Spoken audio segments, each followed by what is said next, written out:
Good evening, visitors. Welcome to the Australian War Memorial's Last Post ceremony. My name is Richard Cruz, and joining us today from the Royal Australian Air Force is Squadron Leader David Statham. We welcome the veterans who have served, those that are still serving, and the families that love and support them. We acknowledge the members of RSL Services Clubs Association, RSL Victoria and RSL Queensland, who are watching the broadcast of this ceremony across Australia. And during this evening's ceremony, wreaths will be laid at the base of the pool of reflection by visitors to the memorial. I invite you all to please stand and join in singing the National Anthem.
The Australian War Memorial was the vision of Charles Bean, Australia's First World War official historian. Bean landed with the Australian troops on Gallipoli and stayed with them at the front through to the end of the war. The idea of this national memorial and museum came to him at Pozières, France, in the depths of the bloody fighting of 1916. Bean's idea was that this would be a place where families and friends could mourn their loved ones buried in faraway places. It would also be a place that could help all Australians understand what these men and women had endured and what they had done for us. Bean's vision, to which we remain true, is best expressed as inscribed in the entrance to the memorial's galleries. Here is their spirit in the heart of the land they loved, and here we guard the record which they themselves made. Tonight, we'll read the story behind just one of those on the Roll of Honour, which lists the names of more than 102,000 men and women who have given their lives for us in war and on operations for more than a century. But first, we present a lament, flowers of the forest. Wreaths and floral tributes will now be laid at the base of the pool of reflection.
Today, we remember and pay tribute to Captain Clive Emerson Connelly.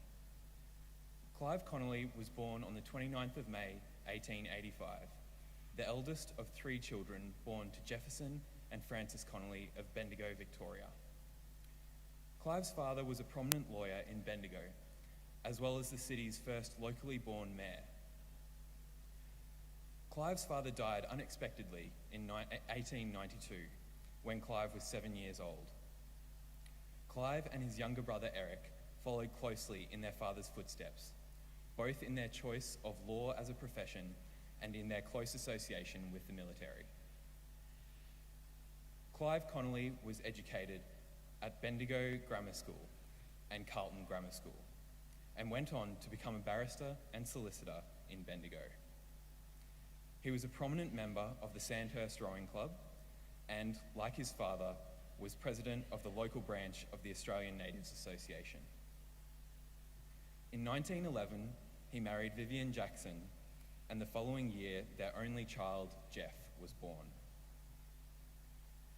Connelly served with the senior cadets and later saw 5 years commissioned service with the militia and citizens forces.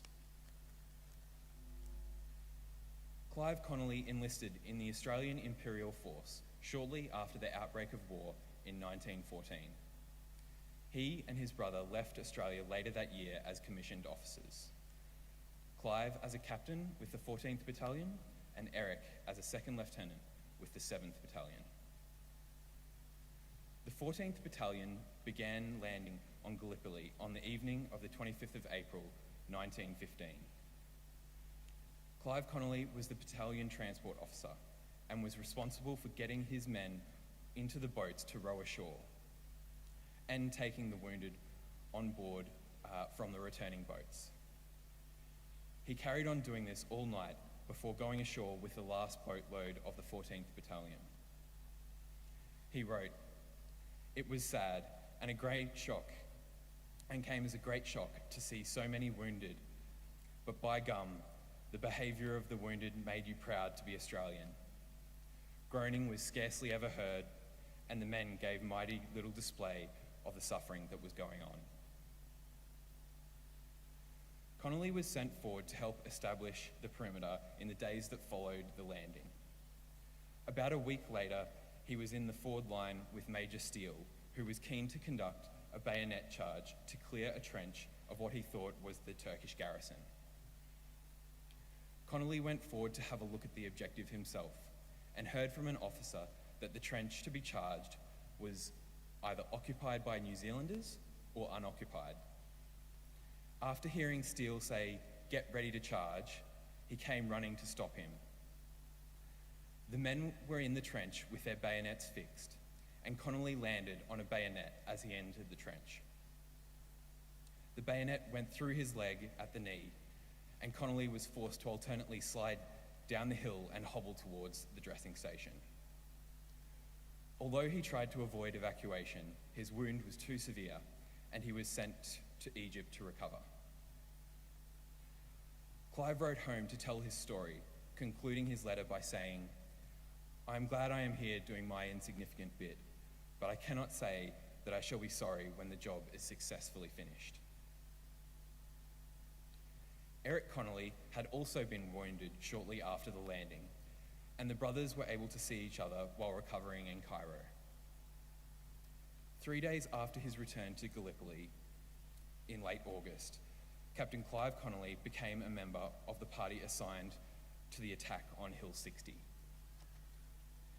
His commanding officer later wrote, "I formed 3 lines, placing Captain Connelly in charge of the first line. In less than 10 minutes, poor Clive was killed, shot in 3 places, and about 50% of his line. Owing to a difficulty of the ground and the effect of the enemy's rifle and machine gun fire, very few reached the trenches." Although Connelly was still alive when they brought him in, he died shortly afterwards and was buried before dawn. Clive's brother Eric became a staff officer with the 3rd Division in France and was killed when a German aircraft dropped a bomb on his tent in 1918. Clive Connelly's lonely grave in the forward lines was lost to later fighting, and today he is commemorated on the Lone Pine Memorial. He was 30 years old.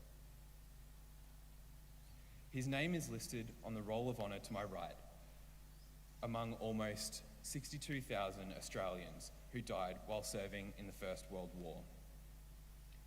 His photograph is displayed today beside the pool of reflection.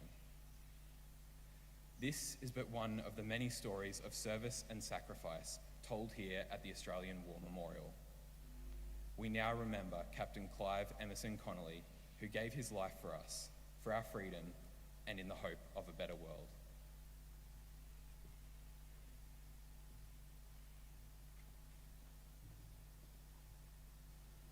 If you're able, please stand for the reading of the ode, the sounding of the last post.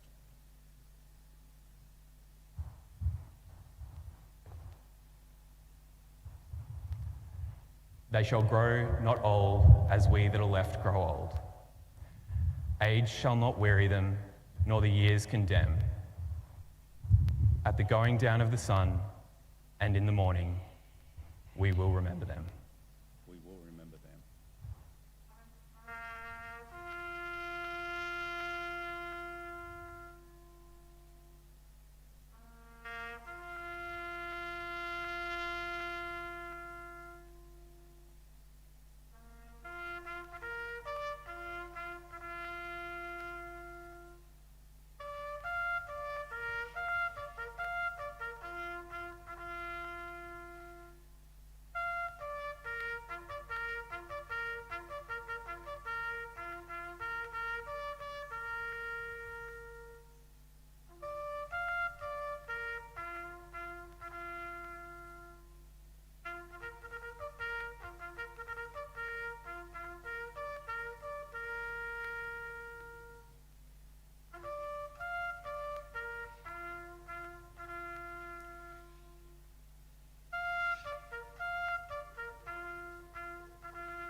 Lest we forget.